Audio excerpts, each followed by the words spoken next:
Welcome to Follow the Money. I'm Eric Bolling. My very special guest tonight is the former governor of Alaska, Sarah Palin. Thanks for joining us, Governor. Governor, we'll be talking about crony capitalism on Capitol Hill, but this is your first interview since Herman Cain suspended his campaign. What's your reaction? First of all, Merry Christmas. I see the Christmas tree behind you. Just want to say not Happy Holidays, but Merry Christmas to Governor Palin. Thank you so much. Merry Christmas to you. You know, with Herman Cain essentially dropping out of the race, I don't think it was a surprise to many of us towards the end there. There's too many distractions getting in the way of what his message was or what he wanted it to be, and didn't really appear to shake up any of the standings, though, after he dropped out. That according to polls. So not a big surprise, but, you know, the race goes on. Yeah, and he was the leader at the time on a lot of the polls. Who do you think picks up a lot of his support? Obviously, it looks like it's kind of spread out right now. Is there any one candidate that really gets that conservative Herman Cain vote? You're right. It is kind of spread out because a lot of constitutional conservatives who had believed in Cain's message of allowing the private sector to grow and to thrive and you know, reduce this increase of government growth and intrusion in our lives and in our businesses certainly have wanted people other than Herman Cain now to keep spreading that message and be able to implement solutions to get us to where we need to be with private sector growth. So many candidates fit that bill, though, and that support of Herman's was kind of spread out between Bachmann, I think, and Santorum. Ron Paul, anybody most interested in reducing our nation's debt and is, of course, supportive of Ron Paul because of that, received some of those Herman Cain votes also. All right, very good. Let's take the next topic. Donald Trump announced that he'll be moderating a debate. What do you think of that? Well, I think candidates should not be afraid to debate in front of the nation, no matter who the host of the debate is. And Eric, what is a bit appealing about this idea of Donald Trump hosting a debate is consider the diverse audience that perhaps he can attract. And it's very, very important that independents and those who are not obsessed with inside baseball partisan politics, which is most of us, you know, we would like to hear more of the message of each one of these candidates, and perhaps Donald Trump would be able to attract a diverse demographic that maybe has not been as interested in this horse race, this primary process thus far. Perhaps Donald Trump and his audience could be attracted to what's going on and really start paying attention, because America needs to wake up to what is going on under President Obama's socialist policies and how he will bankrupt our country. So I'm looking at the idea of a Donald Trump-sponsored or hosted debate as a positive thing because of that fact, that a diverse audience could tune in and start waking up and paying attention to what's going on. Sure, I'm sure. Also a good friend. Let me ask you this. So Mitt Romney saying that he will not attend that. Do you think that's a mistake for Romney not to go?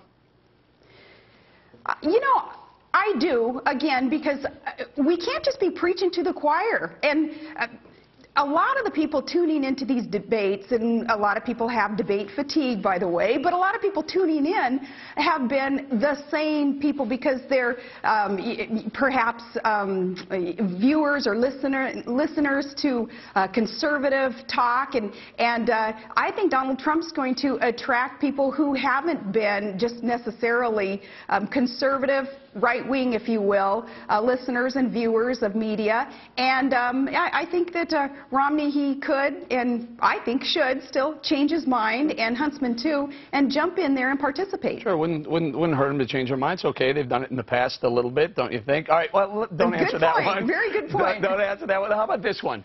Would a candidate, Governor Sarah Palin, candidate for president, would you have attended that Trump debate? I would have, because, again, as an independent who is proud to be registered in the Republican Party, but I'm not so obsessed with partisan power that I would let partisanship get in the way of doing what's right for the people. So in those terms, I am an independent. And coming from that world, the real world, the working class world that is not so engrossed in partisan inside baseball politics every day, I know that a diverse audience and more people being engaged in this process is going to be key to the GOP being able to take back what Obama has done to this country. We'll be able to take back the pro-private sector growth agenda that is needed in this country. I'd participate because I know that a different audience would be attracted. Sure. Governor, what is it? Let me set this up a little bit. I'm a true conservative. I'm a far-right conservative. I bleed red as red is, and I'm having a hard time trying to figure out what I am supposed to do. I look at two candidates, the two frontrunners, Newt Gingrich, Mitt Romney. Neither one of them fit my bill as a true conservative. So I have these discussions on the 5, the show I do on the Fox News Channel. I sit next to a guy who's very liberal. I sit next to another one who's not so conservative. Make a long story short, I'm over a barrel here. I can't figure out what to do. Take a listen to a little interchange I had a couple of nights ago on the 5. Our foundation is about work ethic and empowerment, not entitlement. Sarah Palin's back in the news because she can't stand to be out of it. Go ahead. Anybody want to talk about it? Yeah, I watched that, and I'm saddened by the fact that she's not in the race right now, because I think, given that comment right there, what she said right there embodies everything. The Tea Party, the conservatives are all about smaller government, fixing the economy, fixing the country, not about entitlement, which costs more, makes government bigger and bigger. But for the record, I think she'd be heading all GOP polls. So I did say it. I said I think you would be leading. And I really honestly believe that if you were in the race right now, especially what's going on with Rick Perry leading and then faltering, Herman Cain leading and then faltering, we as conservatives would look to a Sarah Palin. You carry a lot of weight with conservative voters. If it's not going to be you, then who should it be for us? Well, first let me preface everything by saying this Beckel, he is such a doof. I am back in the news because it is my job to comment on the news. I'm paid just like he is by Fox Network to comment on the news. Plus, he keeps bringing up my name. I think that brings me back into the news. So if he doesn't want me in there, he better just shut up and quit talking about Sarah Palin. But having said that, you're in the same boat, Eric, as so many Americans are, where we recognize that our country's on a precipice. We're at a crossroads, and we have a choice to make here in 2012. We're either going to become a socialist nation that is bankrupt and that government has pretty much taken over our lives, or we're going to be a nation again built on this foundation, growing on this foundation of free men and free markets. And if yesterday's speech by our president in Kansas did not hit it home for all of Americans to realize where we're headed, where our own president said the alternative to essentially what he preaches and what he practices is socialist policies. The alternative, free markets, just doesn't work, he said. Well, if that doesn't wake Americans up to being very, very committed to make sure that he is not our president after 2012, well, then nothing's going to wake you up if yesterday's speech didn't. So, Eric, where you are in trying to find this perfect candidate, sort of combining all of their solutions and their character and their background and experience, we're not going to find that most perfect candidate. We're going to have to support the GOP nominee who rises to the top after this primary process, Governor, or we will be stuck with Obama. Governor, I agree with you wholeheartedly, and that's what I do. For a long time, we were spending so much time on air beating up various GOP candidates. At one point, a couple of weeks ago, I said, enough. I'm pointing the finger at Obama. His socialist policies are ruining America. And then they said, well, who are you backing, Bowling? And it's very difficult for me as a real conservative to pick one of the two frontrunners. So what do? Your vote carries so much weight. Your endorsement carries so much influence. What do you do, Governor Palin? Do you endorse before Iowa or after? You know, not before Iowa, okay. and Iowa is not the end of the road. Iowa is the beginning of the road, really. And we need these candidates to really start reaching out to Tea Party patriots and independents.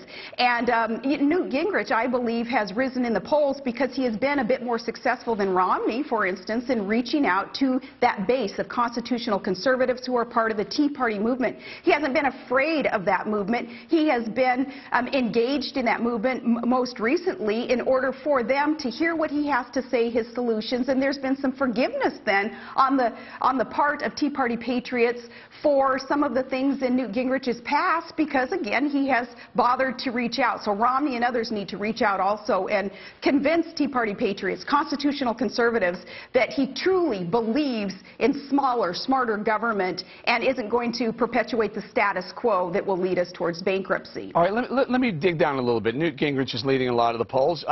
especially the Iowa poll. It looks like Romney is going to lead in the New Hampshire poll, which follows Iowa, the New Hampshire voting, which follows Iowa. Let's talk about Newt Gingrich for a second. He is trying to portray himself now as a Washington outsider.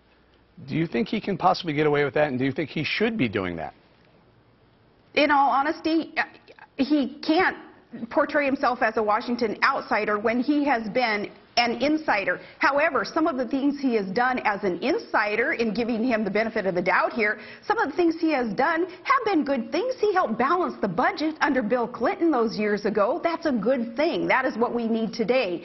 But no, you know, Americans, don't underestimate the wisdom of the people, Mr. Gingrich and others. We know, you know, if you've been a lobbyist or a consultant and lived there in D.C. and been a longtime congressman, plus inside that beltway of the Politico world, then you can't really portray yourself as an outsider. Just kind of ask for forgiveness for being that insider, and again, remind Americans what you have done to help reform what is going on in terms of corruption in Washington, D.C., and how fed up the rest of Americans are about the corruption in Congress and the White House. Mr. Gingrich and others, show us what you have done to fight that so that we can, through relentless and sudden reform that is needed with a new president, that you can be the one to continue that reform. Now, if you haven't been a fighter and successfully helped reform, well, then you're not going to get voted into office. And I'm saying that not specifically to Gingrich, but to any of you, any of the candidates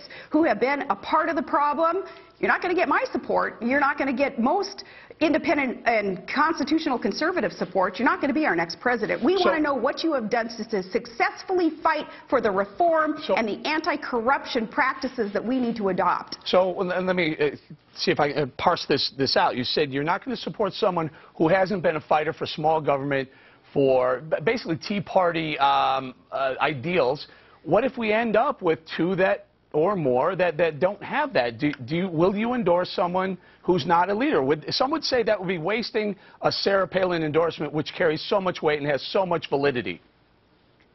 Eric, any of these candidates will be infinitely better than Barack Obama. Any of them will have had things in their past that can prove that they have fought for smaller government budgets, less intrusion in our lives, fewer regulations that are burdensome and that chase our jobs offshore. Any of these candidates, and I have studied their records, any of them have done more than Barack Obama has done to shrink government. And by the way, as for my endorsement, you know the endorsement that I'm most interested in is Ron Paul's, to tell you the truth. I don't agree with Ron Paul's foreign policies. I mean, look, today there is a Jewish summit that's going on with candidates being invited there to talk about protection of Israel and our support, and Ron Paul isn't even invited to that. So that's indicative of some foreign policy issues there that I wouldn't agree with Ron Paul. But his domestic spending issues are absolutely right on. He's the one that I think Americans need to listen to when it comes to dealing in reality about this bankrupt path that we are on. So Ron Paul's endorsement, not saying he won't get the nomination, but in case he doesn't, who it is that he chooses to endorse will give us a clear indication of who is on the right path with domestic spending that needs to be addressed. That's very interesting. You know, Rush earlier, I believe it was yesterday, said, you know, Ron Paul doesn't represent the Tea Party, but then again, he may not represent the Tea Party in social issues, but he certainly represents, I don't want to put words in your mouth, does he represent the Tea Party in fiscal issues? In fiscal issues, and again, that's why I'm very interested in hearing what Ron Paul thinks at the end of the day, who it is, if not him, who it should be. All right. Last question. Most of the mainstream media says, you know, it's a two-man race, they're calling it. It's Romney and Gingrich. I don't necessarily buy into that. There's still a lot of voting to be done. Can one of the lower-ranked candidates, can they still pull this out?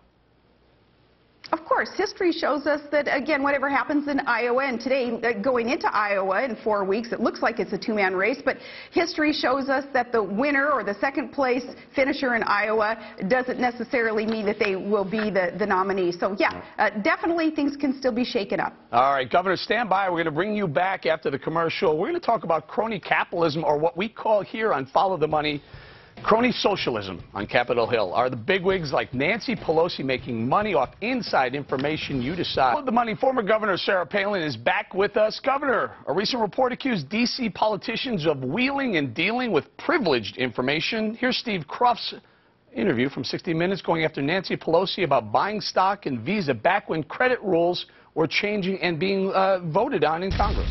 No, it was not. It only has appearance if you decide that you're going to have elaborate on a false premise. But it's not true, and that's that. And what part's not true? Yes, sir. That I would act upon an investment. All right, Nancy Pelosi promised to drain the swamp, Governor. Instead, here's 60 Minutes raising questions about her investments. What's going on here? First, thank you, Steve Kroft. Thank you, Peter Schweitzer, and college students who did research with Peter to write the book, Throw Them All Out, which 60 Minutes took up and did their research on, too, to prove that, yes, there is that insider trading and the pay-for-play corruption that's going on in Congress. And the Beltway's reaction to what was revealed in 60 Minutes and in Peter Schweitzer's book was so typical, where somebody like Pelosi, first they deny it, right? They lie and say, I've never traded information or anything, and yet 60 Minutes and Peter Schweitzer, they have the proof. Many of us have studied this for many years, and we have known what was going on, yet it took these very loud voices that came from these media outlets to finally kind of blow the lid off of this and show that Nancy Pelosi and others in Congress have been dealing with inside information that the general public does not be privileged with, and that's how they become rich. Right, and very importantly, Governor, I spent 20 years on Wall Street, and I know if I had done any of the things that they're accused of doing, I'd be fined millions of dollars and go directly to jail, because in essence what they are is they are insider trading, but they're doing it because they're hiding under the veil of Congress. Yes, in Congress you can do it. There are instances, Governor, where people were coming out of meetings with Treasury secretaries, running to the phone and trading stocks based on what they learned in a meeting. I don't know, I can't even imagine something being more illegal except for when it applies to Congress. I can't imagine that they're able to sleep at night very well. I always say in politics you're either eating well or you're sleeping well.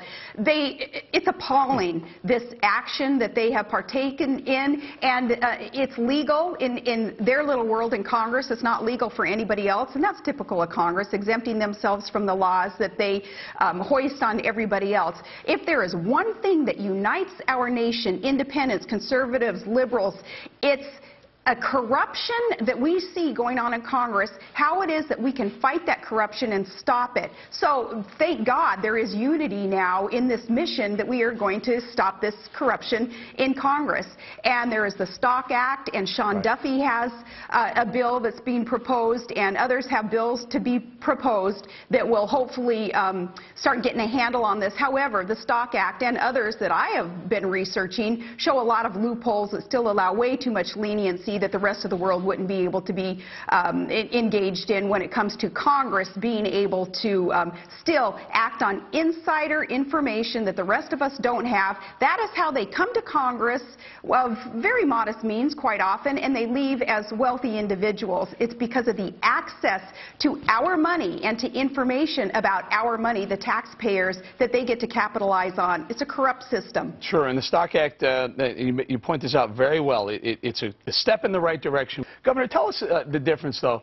You know, we see a lot of friends of, in fact, family members of Nancy Pelosi benefiting from some of the big Energy Department loans. What's the difference when the Obama administration or the Department of Energy gives a $500 million loan to a company that may have ties to another congressperson? Isn't that another form of crony socialism, crony capitalism out of D.C.?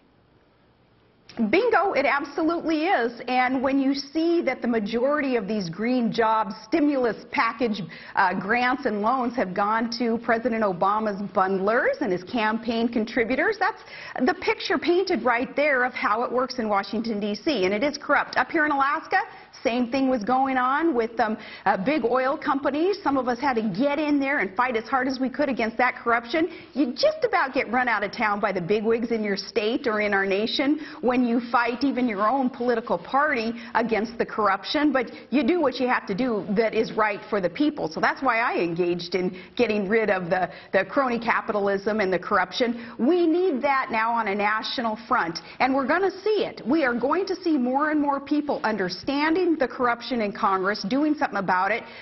Schweitzer says it best in the title of his book, Throw Them All Out. That's the bottom line. They have had opportunity, Eric, they have had opportunity to clean this up, and they haven't. From Pelosi on down, these leaders on down, they have not cleaned up the problem, and the rest of us are sick of it, and we're going to do something about it. All right, Governor, last topic, last thought here before Mr. Obama goes on his 17-day Hawaiian vacation.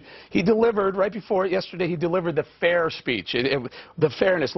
Governor, life isn't fair. It's probably not fair that he's going to spend 17 days in Hawaii when 14.5 million Americans are out of work.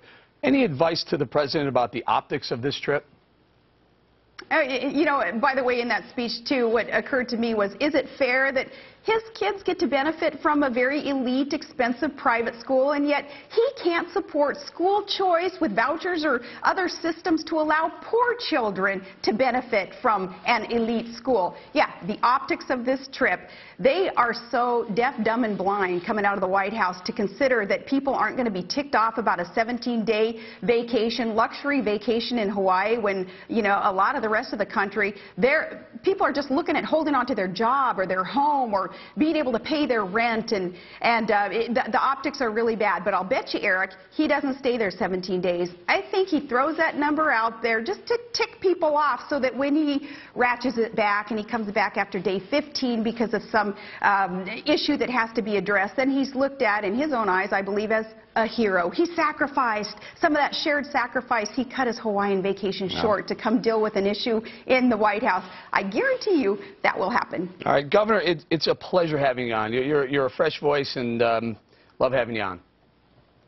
Thank you. And again, with that speech yesterday, seemed very, very hopeless, and yet at the same time refreshingly clarifying for America to understand what Barack Obama and the left believes in versus free men and free markets, and what we can do as a country when we grasp again American exceptionalism. So thank you, Eric. Governor, Merry Christmas. Merry Christmas to Todd and the rest of the family. Thank you very much for joining us tonight. Thank you so much. All right, coming up, guys, what would an endorsement